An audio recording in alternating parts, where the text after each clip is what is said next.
नमस्कार. सत्यपरिचितमध्ये मी इरफान सैद आपल्या सर्वांचं स्वागत करतो. आज महानगरपालिकेच्या निवडणुकीचा दिवस आहे आणि मीरा भाईंदर शहरामध्ये काश्मीरा परिसरामध्ये सकाळपासून आतापर्यंत 3 बोगस मतदान झाल्याचं समोर आलं आहे आणि तिन्ही या जे प्रकरण आहे हे सर्व उद्धव बाळासाहेब ठाकरे यांच्या शिवसेने पक्षाने हे समोर आणलेलं आहे. मी आता सध्या आहे काश्मीरा परिसरामध्ये आणि प्रभाग क्रमांक 14च्या या मतदान केंद्र क्रमांक 40 आणि 41 मध्ये हा प्रकार आता घडलेला आहे. माझ्यासोबत ज्याच्यासोबत हा बोगस मतदान झाला तो व्यक्ती आहे. हा व्यक्ती जेव्हा मतदान करण्यासाठी आला त्यावेळी याला सांगण्यात आलं की याच्या नावाचं जे मतदान आहे ते ऑलरेडी झालेलं आहे आणि इकडचे जे निवडणूक अधिकारी यांनी याला दमदाटी करून इथून त्याला पाठवलं, हकललं या केंद्रामधून आणि त्यानंतर याने आता जवळपास उद्धव बाळासाहेब ठाकरे या पक्षाचे शिवसेने पक्षाच्या कार्यकर्त्यांशी त्यांनी संपर्क करून त्याला आता बॅलेट पेपरवर त्याने मतदान केलेलं आहे. नेमकं काय प्रकार घडला ते जाणून घेऊया. क्या हुआ जब आप आए यहाँ पे मतदान करने आए जब, तो क्या हुआ आपके साथ? सर मैं यहाँ पर आया, अपना आईडी दिखाया तो बोले आपका वोट हो गया है। तो मैं बोला कि मेरे हाथ में कलर भी नहीं लगा है और मेरा आईडी है और मेरे नाम पे जो मार के गया है उसका आईडी देखो। तो बोले नहीं, स्टाफ के लोग बोल रहे थे कि फोटो मैच हो रहा है, सब लोग बोले कि कर दो इसके लिए, उसमें मिसिंग हो गया, इसके लिए हो गया। तो मैं बोला अभी करना क्या है मेरे को। तो बोले बाहर 5 मिनट बैठो। मेरे को 5 मिनट बोल के मेरे को 2 घंटा इधर खड़ा करके रखे सब लोग। फिर बाद में ये भाई मिले, इन्होंने फिर बोले कि मैं बुलाता हूँ, रुको अभी आपका सॉल्व हो जाएगा। तो फिर सर लोग आए। यहाँ के जो इलेक्शन के ऑफिसर थे उन्होंने आपको कुछ कहा क्या यहाँ से, जब आपका बोगस उन्होंने कहा कि आपका मतदान हो चुका है तो आपने उनके साथ बातचीत की तो उन्होंने क्या कहा आपको? बोले कि सर आप रुकिए, मैं उसका सोल्यूशन कुछ निकाल के बताता हूँ। बाकी कुछ रिप्लाई आ नहीं रहा था इधर 2 घंटे से। अच्छा, उन्होंने आपको यहाँ से जाने के लिए कहा क्या? नहीं, जाने के लिए तो नहीं बोले, बोले रुको कुछ है अभी करते हैं सेटिंग हम लोग। बाकी कुछ हुआ नहीं। काय सांगाल, या ठिकाणी बोगस मतदान झालेलं आहे, सातत्याने बोगस मतदानाचे आरोप होत आहेत, दुबार मतदान होत आहे. आजही असाच प्रकार मीरा भाईंदर शहरात घडलाय. काश्मीरा परिसरात जवळपास आता हा 3रं प्रकरण आहे आणि तिन्ही प्रकरणं तुमच्या पक्षाने यासमोर बाहेर काढलेली आहे. काय सांगाल याच्यावर? विषय असा आहे की मला योगायोग आहे की काय काय कळत नाही मला, की तिन्ही पण हे जे बोगस आहेत हे आम्हाला का भेटतात, म्हणजे शिवसेना मनसेचे पदाधिकारी काय भेटतात, शिवसेना म्हणजे शिंदे गट आणि बीजेपी यांच्या कोणत्याच पदाधिकाऱ्याला असे बोगस का नाही भेटत आहेत, ही पहिली गोष्ट आहे. आणि दुसरी गोष्ट म्हणजे विषय असा होतोय की ज्या वेळेला हे बोगस मतदार भेटतात म्हणजे पूर्ण प्रभागामध्ये शिंदे गटाचे पदाधिकारी असतील, बीजेपीचे पदाधिकारी असतील फिरतायत, पण जिथे बोगस भेटतो त्यांचा तिथे एकही पदाधिकारी नसतो. हा योगायोग आहे का ते मुद्दामून त्यांचे काय खेळ असलेला चालू आहे काय, आता मला त्या गोष्टी आता अजून काय आम्हाला माहिती नाही. मला फक्त सांगायचं एवढं की आता पण आम्हाला 3 भेटतात, त्याचा अर्थ किती जणांनी केले सकाळपासून बोगस मतदान. आणि त्याच्यामुळे आम्ही दरवेळेला बोलवतो झालेलो, एक तर हे बोगस मतदान नाही तर ईव्हीएम या गोष्टीवर ते लोक निवडून येतात, कामावर त्या लोकांना निवडून यायचं नसतं. ठीक आहे, आता जे चालू आहे ते चालू आहे. सध्या तरी आम्ही सांगितलेलं आहे की ते जो कोणी पीओ आहे त्यांच्यावरती कारवाई करा. अरुणशी बोलणं झालेलं आहे, त्यांना पण त्यांनी नोटीस काढायला चालू केली आणि त्या पीओवरती कारवाई करतात. पण ठीक आहे, पीओवरती तुम्ही कारवाई करताय, पण अशी किती बोगस मतदान इथे होत आहे, त्या बोगस मतदानाचं पुढे काय आणि हे बोगस मतदार कोणाचे ते सर्वांना माहिती आहे. कारण जर ते आमच्या हातात भेटतात याचा अर्थ ते आमचे नाहीच आहेत आणि ज्यांना कोणी सकाळपासून भेटतच नाही त्यांचा अर्थ ते मगजमारी करतायत, जिथे तिथे आपापल्या पद्धतीने सोडतायत आणि तिथून गायब होत आहेत. त्यांचा एकही पदाधिकारी इथे कुठे होत नाही, इथे उपस्थित नसतो जिथे बोगस मतदार असतात. त्याच्यामुळे मला असं वाटतं आता, आणि विषय असा काय होतोय की हे बोगस नाहीयेत, जे बोगस आहेत ना, जे हरामखोर ज्यांना आम्ही खरंच शोधतोय, ज्यांच्या आम्हाला हातपाय तोडायचे किंवा ज्यांना आम्हाला फटके द्यायचे ना, ते आमच्या हातात नाही भेटत आहेत. विषय काय होते, ते कधी सकाळी लवकरात लवकर येऊन करून गपचूप निघून जात आहेत आणि जे खरं वोटर्स आहेत ते आल्याच्यानंतर कळते की ह्याच्या नावावरती मतदान झालेलं आहे. त्याच्यामुळे ते वाचतायत. नशीब अजून 1 तास 1-1.5 तास बाकी आहे, अशा कोणतरी हातात भेटावा अशी आमची इच्छा आहे. म्हणजे आमच्या पण मनाची इच्छा पूर्ण होईल आणि त्यांच्या पण हातपाय तुटतील.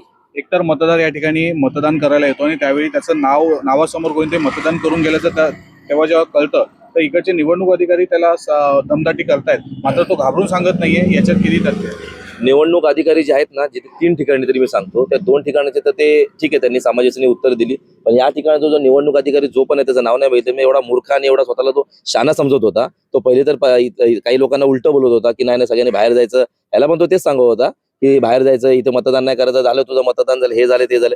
नंतर जेव्हा त्याला बरोबर दणका भेटला, त्याला त्याच्या पद्धतीने जेव्हा उत्तर भेटलं ना, तेव्हा तो लाईनीवरती आला आणि त्याच्या त्यांनी वरिष्ठांना फोन केला. हे असे जे मूर्ख अधिकारी असतात ना, मला असं वाटतं हे असताना आमच्याशी शहाणपणा करू नये, कारण 5:30च्या नंतर तुम्ही आम्हाला दिसणार नाही, आम्ही तुम्हाला दिसणार नाही. त्याच्यामुळे आपल्या अवकाशात राहून आणि आपल्या लायकीत राहून आणि आपली जी ड्युटी आहे ना त्या ड्युटीत राहून जे तुम्हाला काम दिलं ना ते करा. उगाच कोणातरी चमचेगिरी करण्यासाठी किंवा आपल्या मालकाला खुश करण्यासाठी कोणीतरी काहीतरी दिलं म्हणून करण्यासाठी कामं करू नका. कारण आम्ही मनसेवाले आहेत, आम्ही बघणार पण नाही तुम्ही कोण आहेत आणि काय आहेत ते. त्याच्यामुळे फालतू उत्तरं ते जे काय देत होते नंतर त्यांचा झाला आवाज कमी झालाय आणि आता ते झाले शांत की नाही आम्ही कारवाई करतो हे करतो. आता शांत झालेले आहेत. यांना पण त्यांनी बाहेर काढायचा प्रयत्न केला होता की थोडा वेळ बाहेर थांबा 5-5 मिनिटं करून 2-3 तास त्याचे खराब केले. तो जॉबवाला पर्सन आहे, त्याचा आता काय पगार हा देणार काय त्या घरचे देणार. त्याच्यामुळे अशा लोकांना अधिकाऱ्यांना आम्ही तशी विचारत पण नाही. पण ठीक आहे, आता त्याच्यावरती जो कोण पीओ आहे त्याच्यावरती कारवाई करायला घेतली, त्याच्यामुळे आम्ही शांत आहे. पण अशा बोगस मतदारामुळे काश्मीरमध्ये तर 100% बोगस मतदान होते. फक्त ते म्हणजे झालेलं आहे. आता फक्त जे ओरिजिनल जे मतदार आहेत ते येतात आणि त्याच्यामुळे आम्हाला कुठे कुठे माहिती पडते की बाबा याच्या नावावरती मतदान झालेलं आहे म्हणून. काही दिवसांपूर्वी याच मीरा रोडच्या काश्मीरा परिसरामध्ये ब्लँक आधार कार्ड सापडले होते आणि त्यानंतर आज या ठिकाणी बोगस मतदान झालेलं आहे. काय वाटतं? मला काय वाटतं, एवढे तुम्ही आता आधार कार्डचं सांगितलं किंवा जे पैसे काही दिवसापूर्वी मिळाले, आज मतदार मिळाले, तर निवडणूक आयोग कारवाई काय करते याच्यावर? आजपर्यंत काय कारवाई झाली? मला वाटतं हे निवडणूक आयोग नाही आहे, हे भारतीय जनता पार्टीचे कार्यकर्ते आहेत जे निवडणूक आयोगाचे ID कार्ड करून लावून हे लोकांना बसवलं गेलंय. कारण एवढे ते आंधळे आहेत की त्यांचे डोळे फुटलेत, त्याला तेच कळत नाहीये की त्यांना ID बघून त्यांना कळत पण नाही की हाच माणूस मतदान करतोय की नाही करत आहे, कोण करतोय. एवढे निर्लज्ज, एवढे खालच्या पातळीला गेले का हे सरकार की तुम्ही एक काम करा ना, तुम्ही विकास दाखवा ना लोकांना, विकासाच्या नावावर मतं मागवा. हार जीत सगळ्या पक्ष होतात, आज सत्तेचा अमरपट्टा कोण घेऊन आलेला नसतो. तुम्ही विकासाच्या कामावर मतं मागा, विकासाच्या कामावर जिंका ना तुम्ही. ही कसली फालतू रडीचा डाव खेळताय तुम्ही लोक.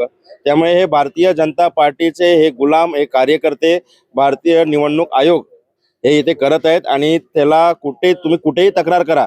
आता आम्ही यांना नोटीस देणार आहे, नोटीसच्या पुढे काही होणार नाही. पण मी तुम्हाला आताच सांगतोय यांचं काहीच होणार नाहीये. त्यामुळे आता आपल्याला कुठेतरी या पुढे आता 5 वर्ष तुम्ही काहीच नाही करू शकत. तुम्ही यावर रितसर तक्रार करणार आहात? रिसर्च तक्रार तर आम्ही केली ना, आता नोटीस देणार त्याच्या पुढे. अजून काय होणार आहे? काहीच होणार नाही. काय वाटतं कारवाई का नाही होत? मी बोललो ना, हे निवडणूक आयोग नाहीये, हे भारतीय जनता पार्टीचे कार्यकर्ते बसवलेत त्या लोकांनी. भारतीय जनता पार्टीचे कार्यकर्ते, हे लोक थोडी कारवाई करणार त्यांच्या कार्यकर्त्यांवर.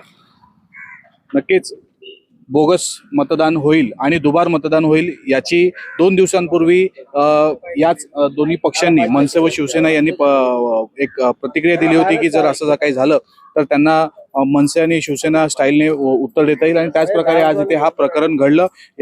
या प्रभागामध्ये जवळपास हे 3रं प्रकरण आहे. जेव्हा मतदार या ठिकाणी येतोय, मतदार आल्यानंतर त्याला कळतंय की त्याचं मतदान सकाळी झालेलं आहे, म्हणजे बोगस मतदान सकाळच्या वेळीच होतंय आणि या ठिकाणी जो खरा मतदार आहे त्याला मात्र इथे मतदानाच्या हक्कापासून वंचित ठेवलं जात आहे.